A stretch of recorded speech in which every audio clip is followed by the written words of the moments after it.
Sometimes you just don't want to hit one target, but you want to blow up everything. That's where Overload comes in. Hey everyone, and welcome to Commander Class episode 146. Today we're going to be breaking down the keyword Overload, one of the most flashiest and chaotic keywords in Magic the Gathering. It's a simple keyword that turns a single target spell into a full massive board wipe. And it is so satisfying when these keywords go off. In this video I'll be going over what it does, showing off some of the cards when it comes to this that are absolutely amazing, then giving my thoughts and opinions on this keyword. So let's charge up your mana and see what happens when you overload your next spell. Overload first appeared in Return to Ravnica, and it's all about taking this single spell and turning it into a massive spell that hits everything.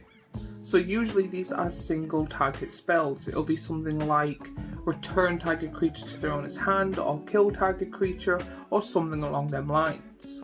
But when you cast it for its overload spell, it becomes a different spell entirely.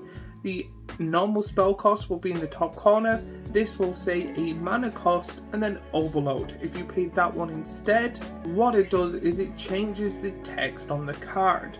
It only changes one word. It changes target to each. So instead of hitting one target, it will hit every single target it can possibly can. It is a very simple rule change, but very powerful. Take Cyclonic Rift for example. For 2 mana, it bounces a non-land permanent, but when you pay 7 for its overload cost, every opponent's non-land permanent gets bounced. But now you know how overload works, here are some beautiful and amazing cards that you can put in your commander decks. Cyclonic Rift, Corporeal Projection, Counterflux, Dam, Dragon Shift, Eldritch Immunity, March of Progress, Mizzix Mortars, Mix's Mastery, Rise and Shine, Spectral Showdown, Winds of Abandon. There isn't many overload spells in general compared to other keywords and cards like as a whole, but a lot of these are game changers to game enders. They can completely shift the game from you losing to you winning with ease. Overload may not show up a lot, but when it does, it really changes the game, and has some of the beautiful, most reprints I've ever seen, especially when it comes to cards of these that are blue and red.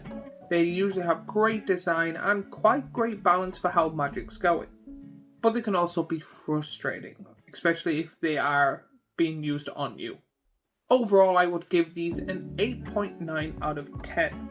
They're fun, they're flavorful, and they can still be used to this day. Like, even the older ones are still somewhat powerful and can be used to this day. But now let's wrap everything up with my outro and me talk about my small little Etsy shop.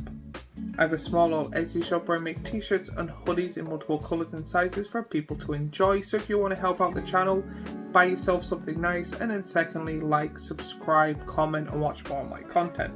But also while you're down there, let me know what you think of Overload and if there's any cool things you've done with these cards. And do you think they should be more of these cards, or they will get a return in future sets?